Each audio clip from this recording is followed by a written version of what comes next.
1947 में जब British India छोड़कर गए तब इंडिया एक देश नहीं था। 560 से ज़्यादा प्रिंसली स्टेट्स में बटा हुआ था। सवाल ये था, क्या ये सब मिलकर एक इंडिया बनाएंगे या इंडिया टुकड़ों में टूट जाएगा? आज इस वीडियो में हम बात करेंगे डॉक्ट्राइन ऑफ पैरामाउंटेसी के बारे में। ये 1947 में कैसे खत्म हुई और कैसे सरदार वल्लभ भाई पटेल और वीपी मेनन ने इंडिया को पॉलिटिकली यूनाइट किया। ब्रिटिश रूल के दौरान इंडिया दो पार्ट्स में डिवाइडेड था। पहला, ब्रिटिश इंडिया, यहाँ डायरेक्ट ब्रिटिश रूल था, गवर्नर जनरल के थ्रू एडमिनिस्ट्रेशन चलता था और ब्रिटिश रूल लागू थे। दूसरा, प्रिंसली स्टेट्स, यहाँ राजा और महाराजा के रूल चलते थे, लेकिन डिफेंस और फॉरेन अफेयर्स ब्रिटिश के कंट्रोल में था। इसका मतलब ये था कि राजा पावर में था, लेकिन पूरी आज़ादी उसके पास नहीं थी।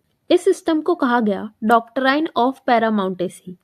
इस डॉक्ट्राइन के according British crown supreme authority था। सारे प्रिंसली स्टेट्स पर डिफेंस ब्रिटिश के पास था, फॉरेन पॉलिसी ब्रिटिश के पास थी और प्रिंसली स्टेट्स फुली इंडिपेंडेंट नहीं थे।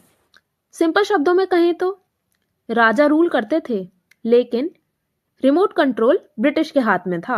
1947 में जैसे ही ब्रिटिश इंडिया छोड़कर गए, डॉक्ट्राइन ऑफ पैरामाउंटेसी खत्म हो गई। अब प्रिंसली स्टेट्स के पास तीन ऑप्शंस थे, या तो इंडिया को ज्वाइन करो, या पाकिस्तान को ज्वाइन करो, या फिर इंडिपेंडेंट रहो। इंडिपेंडेंट रहना सबसे डेंजरस ऑप्शन था, क्योंकि इससे इंडिया की पॉलिटिकल यूनिटी टूट सकती थी। यहीं पर एक सवाल उठता है, आप क्या सोचते हो?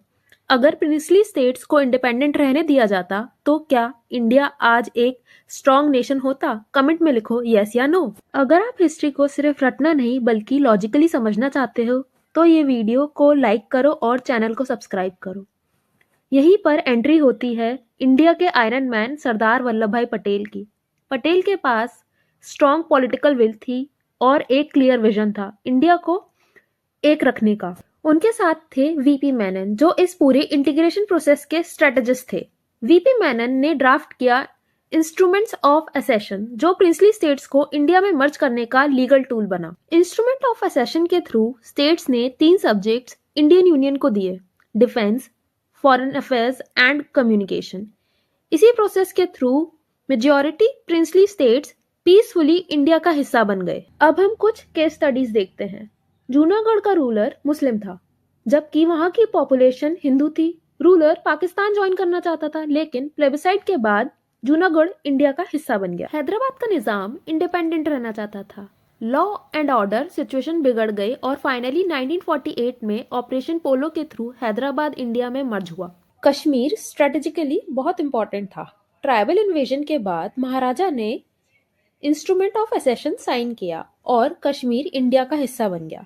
आपके अकॉर्डिंग सबसे डिफिकल्ट इंटीग्रेशन कौन सा था? जूनागढ़, हैदराबाद या कश्मीर? कमेंट में लिखो। डॉक्ट्राइन ऑफ पैरामाउंटेसी के एंड और प्रिंसली स्टेट्स के इंटीग्रेशन का सबसे बड़ा रिजल्ट था पॉलिटिकल यूनिफिकेशन ऑफ इंडिया। अगर ये इंटीग्रेशन नहीं होती तो आज इंडिया यूरोप की तरह फ्रेगमेंटेड होता। Strong central government, national building और स्टेबल इंडिया, ये सब इसी प्रोसेस का रिजल्ट है। इसीलिए हम कह सकते हैं डॉक्ट्राइन ऑफ पैरामाउंटेसी का एंड और प्रिंसली स्टेट्स का इंटीग्रेशन मॉडर्न इंडिया की फाउंडेशन है। ये सिर्फ एक पॉलिटिकल डिसीजन नहीं था, बल्कि एक नेशन बिल्डिंग प्रोसेस था। अगर आप हिस्ट्री को डेप्थ में पढ़ना चाहते हो तो चैनल को सब्सक्राइब करो, वीडियो को लाइक और शेयर करो ताकि और लोग भी समझ सकें इंडिया कैसे एक बना। मिलते हैं नेक्स्ट वीडियो में।